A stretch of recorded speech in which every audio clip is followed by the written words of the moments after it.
कक्षा 12वीं विषय भौतिक शास्त्र अध्याय 3 विद्युत धारा। इसमें हम 1 अंकों के प्रश्नों की आज चर्चा करेंगे। तो चलिए पहला प्रश्न देखते हैं। इसमें क्या है, ताप बढ़ाने पर प्रतिरोध घटता है। तो इसका ऑप्शन सही है अर्धचालक का। अर्धचालक का ताप बढ़ाते हैं तो प्रतिरोध घटता है। इसके बाद दूसरा देखते हैं, अतिचालक पदार्थ की चालकता होती है। तो अतिचालक पदार्थ की जो चालकता होती है वो अनंत होती है। और इस क्वेश्चन को देखना है, कभी प्रतिरोधकता भी लिख के आता है। अतिचालक पदार्थ की प्रतिरोधकता होती है, तो जब प्रतिरोधकता लिख के आएगा तब हमको यहाँ पर क्या करना है, शून्य करना है। तीसरा क्वेश्चन है, किसी तार की प्रतिरोधकता निर्भर करती है। तो वह पदार्थ पर निर्भर करती है। जो ऑप्शन दिए हैं उसमें पदार्थ पर, और दूसरा ये ताप पर निर्भर करती है। तो ताप तो दिया नहीं है, तो यहाँ पर ये सिर्फ किस पर निर्भर करती है, पदार्थ पर। इसके बाद चलिए अगला क्वेश्चन आंसर देखते हैं। चौथा है, विद्युत सेल स्रोत है। तो ये विद्युत सेल जो स्रोत है ये किसका स्रोत होता है, विद्युत धारा का। तो ये ऑप्शन सही है, डी नंबर का।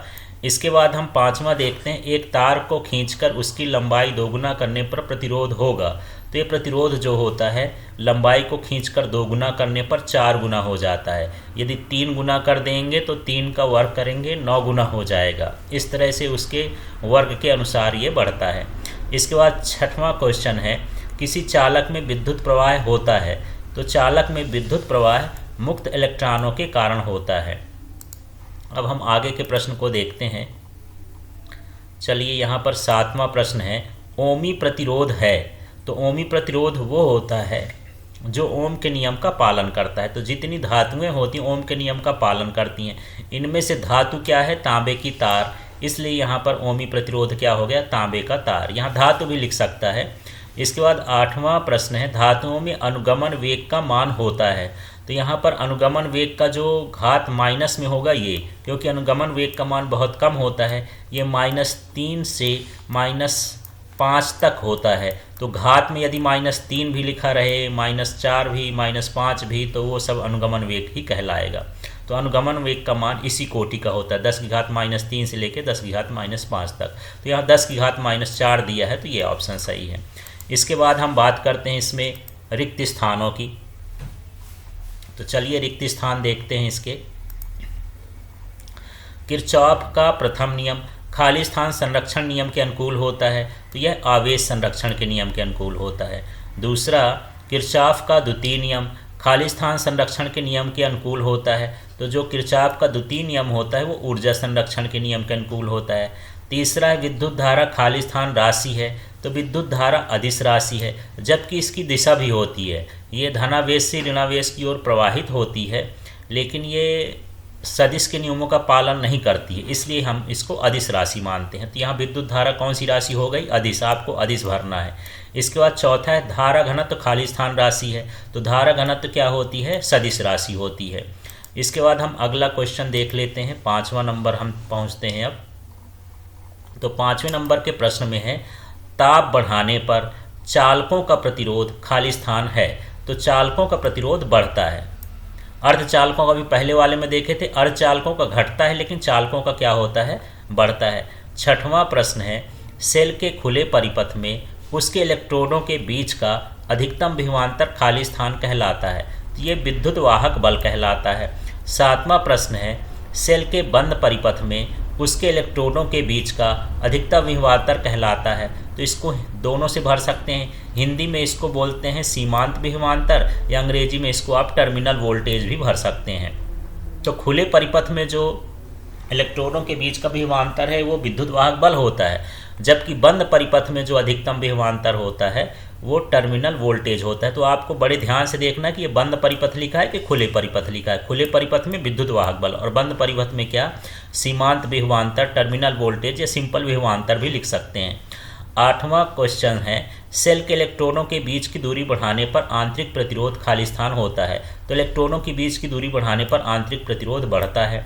9वां प्रश्न है, पारे का ताप बढ़ाने पर उसका प्रतिरोध खाली स्थान होता है। तो यहाँ आपको पारा कम समझना है, पारा मतलब धातु समझना है। तो यदि धातुओं का ताप बढ़ाते हैं तो इसका प्रतिरोध भी क्या होता है, बढ़ता है। तो यहाँ धातु का नाम दे दे, पारा, तांबा या कुछ भी और दे दे, या चालक भी लिख सकता है। तो ताप बढ़ाने पर उसका प्रतिरोध क्या होगा, बढ़ेगा। 10वां प्रश्न है, कम ताप पर प्रतिरोधकता शून्य होना खाली स्थान कहलाता है।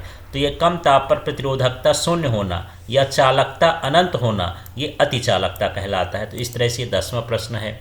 इसके बाद हम आगे का देख लेते हैं। तो 11वां प्रश्न देखते हैं। इसमें ओम के नियम में वी आई ग्राफ खाली स्थान होता है। तो ओम के नियम में वी आई ग्राफ कैसा होता है, सरल रेखा, क्योंकि जो विभवांतर होता है वो धारा के समानुपाती होता है, इसलिए ग्राफ भी सरल रेखा होगा। 12वां प्रश्न है, धातु के अंदर त्वरित इलेक्ट्रॉन और धनायनों के बीच दो लगातार टक्करों के समय अंतराल को खाली स्थान कहते हैं। तो ये श्रांति काल कहलाता है। तो धातु के अंदर त्वरित इलेक्ट्रॉनों और धनायनों के बीच दो लगातार टक्कर होते हैं या इनके बीच संघट्ट होता है, तो उसके बीच का जो समय लगता है उसे श्रांति काल कहा जाता है। इसके बाद फिर 13वां प्रश्न देखते हैं। वी आई ग्राफ के ढाल का व्युत्क्रम का परिपथ होता है। तो जो विभवांतर और धारा के बीच की ग्राफ का ढाल होता है उसका व्युत्क्रम प्रतिरोध के बराबर होता है। तो यहाँ हमको प्रतिरोध भरना है। इसके बाद 14वां प्रश्न है, ओम नियम का सदिश रूप। तो ये जे वेक्टर बराबर सिग्मा ई वेक्टर, ये ओम नियम का क्या होता है, सदिश रूप होता है। तो इस तरह से ये खाली स्थान हो गए। इसके बाद आगे का प्रश्न देखते हैं। इसमें है सही जोड़ी बनाइए।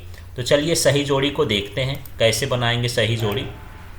तो आंतरिक प्रतिरोध है, हालांकि ये 10 हैं, इनमें से कोई 5-4 ही आते हैं, 7 आते हैं, लेकिन यहाँ पर देख लेते हैं। आंतरिक प्रतिरोध का जो मात्रक है वो क्या होता है, ओम। तो हम इसको ओम से मिला दिए हैं। इसके बाद हम धारा का देखते हैं। तो धारा का मात्रक क्या होता है, एम्पियर। तो एम्पियर मिला दिए हैं। फिर विशिष्ट प्रतिरोध है। तो जो विशिष्ट प्रतिरोध का मात्रक होता है वो होता है ओम मीटर। तो इसका हो जाएगा ये जी नंबर। फिर धारा घनत्व का जो मात्रक है, तो धारा घनत्व का देख लेते हैं, ये है एम्पियर प्रति वर्ग मीटर। इस तरह से ये धारा घनत्व का मात्रक है। इसके बाद हम चालकता की बात करते हैं। तो जो चालकता का मात्रक होता है वो साइमन होता है, या ओम इनवर्स भी कह सकते हैं। फिर 6वां है विद्युत सामर्थ्य। तो जो विद्युत सामर्थ्य है वो विद्युत शक्ति ही कहलाती है। तो विद्युत शक्ति का मात्रा क्या होता है, वाट। तो चाहे सामर्थ्य लिख दे या विद्युत शक्ति लिख दे, एक ही चीज़ है। इसके बाद हम ऊर्जा की बात करते हैं। तो ऊर्जा का मात्रक हम इसके देख लेते हैं कि कौन सा ऊर्जा का मात्रक है। तो ऊर्जा का मात्रक ये है किलोवाट घंटा। इसको ऊर्जा में यदि बदलेंगे 3.6 × 10⁶ जूल होता है। तो जो किलोवाट घंटा है वो विद्युत ऊर्जा का मात्रक होता है, या ऊर्जा का मात्रक इसमें ये भी कह सकते हैं। फिर हम बात करते हैं अनुगमन वेग का। तो अनुगमन वेग जो सामान्य वेग का होता है मीटर प्रति सेकंड, वही अनुगमन वेग का भी होता है। तो 8वां का ये हो जाएगा एफ नंबर। फिर 9वां है विद्युत वाहक बल। तो विद्युत वाहक बल एक तरह का विभवांतर होता है। विभवांतर का मात्रक क्या होता है, वोल्ट। तो यहाँ पर हम ये कर लेंगे वोल्ट। इसके बाद ये है गतिशीलता। तो इलेक्ट्रॉन की गतिशीलता है, और इलेक्ट्रॉन की गतिशीलता ये वोल्ट सेकेंड प्रति वर्ग मीटर। इस तरह से यहाँ पर हम जोड़ी मिला लेंगे।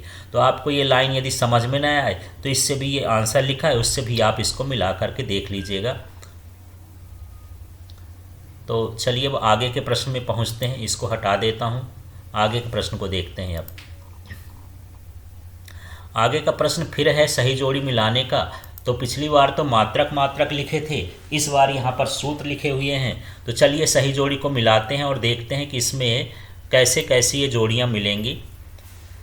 तो सबसे पहले देख लीजिए यहाँ। तो सबसे पहले व्हीटस्टोन सेतु। तो व्हीटस्टोन सेतु का जो सूत्र होता है, चलिए इसमें से देखते हैं। ये है व्हीटस्टोन का सेतु, ये है व्हीटस्टोन सेतु। PQ बराबर P/Q बराबर R/S। फिर यहाँ पर आंतरिक प्रतिरोध आ गया। तो आंतरिक प्रतिरोध का सूत्र ये है, स्मॉल r बराबर E/V-1, और यहाँ पर क्या है, कैपिटल R है। फिर इसके बाद यहाँ पर टर्मिनल वोल्टेज का है। तो टर्मिनल वोल्टेज का ये सूत्र होता है V=E-IR। फिर यहाँ पर धारा घनत्व है। तो धारा घनत्व का सूत्र ये देख लेते हैं, ये है J बराबर I/A। फिर यहाँ पर ओम के नियम की बात करते हैं। तो ओम के नियम का सूत्र ये है C V equal to I R. फिर किरचॉफ का प्रथम नियम है, तो ये होता है सिग्मा I बराबर 0, संधि पर मिलने वाली समस्त धाराओं का बीजगणितीय योग शून्य होता है उसके हिसाब से। अब ये दिया है केमरलिंग ओंस, तो केमरलिंग ओंस ने अतिचालकता की खोज की थी, इसलिए इनका ये हो गया। फिर यह है विद्युत सामर्थ्य माने विद्युत शक्ति, तो विद्युत शक्ति का सूत्र ये होता है P बराबर VI। फिर यह है धातु की तार, तो जो धातु की तार होती वो होती ओमी चालक, तो इस तरह से ओमी चालक हो गया। इसके बाद यहाँ पर आ गया विद्युत ऊर्जा, तो विद्युत ऊर्जा का सूत्र ये होता है H बराबर I²RT। तो इस तरह से हमको जोड़ी मिलाना है। एक बार मैं इसके नीचे का भाग भी खोल देता हूँ, तो इससे भी आप इसको देख लीजिए आराम से। ये इस तरह से जो जो ऑप्शन सही है यहाँ पर इसका आंसर लिखा हुआ है, आप लाइन भी न देख पाए हो तो इससे मिला सकते हैं। अब देखते हैं अगला वाला इसका जो प्रश्न है, एक वाक्य का उत्तर है, इसको समझते हैं। तो एक वाक्य उत्तर में जो पहला प्रश्न है उसको देखते हैं। अनुगमन वेग और विद्युत क्षेत्र की तीव्रता में संबंध लिखिए। तो ये होता है VD, V में ये D नीचे लिखना है, ऐसे जो V लिखा है उसको ऐसे समझ लीजिए कि ये V है और D नीचे है। इसको अंग्रेजी में ड्रिफ्ट वेलोसिटी बोलते हैं। तो बराबर में D नहीं लिखना, VD बराबर E टाउ अपॉन M। तो यहाँ पर E आवेश है, ये विद्युत क्षेत्र की तीव्रता है, टाउ का मतलब श्रांति काल है और m का मतलब इलेक्ट्रॉन का द्रव्यमान है। इस तरह से अनुगमन वेग और विद्युत क्षेत्र की तीव्रता में संबंध होता है, या इसको भी लिख सकते हैं कि जो अनुगमन वेग होता है विद्युत क्षेत्र की तीव्रता के समानुपाती होता है। इसके बाद जो दूसरा प्रश्न है विभव प्रवणता का SI मात्रक, तो ये होता है वोल्ट मीटर, क्योंकि विभव प्रवणता इक्वल टू होता है ये माइनस dV अपॉन DL। तो इस हिसाब से हम इसका सूत्र भी निकाल सकते हैं कि इसका हो गया वोल्ट और इसका हो गया मीटर, तो ये हो जाएगा वोल्ट प्रति मीटर। अब इसके बाद तीसरा प्रश्न देख लेते हैं इसका। चलिए तीसरा प्रश्न समझते हैं। व्हीटस्टोन सेतु अधिक सुग्राही कब होता है? जब चारों प्रतिरोधों का मान बराबर हो तो व्हीटस्टोन सेतु सुग्राही होता है। फिर चौथा प्रश्न है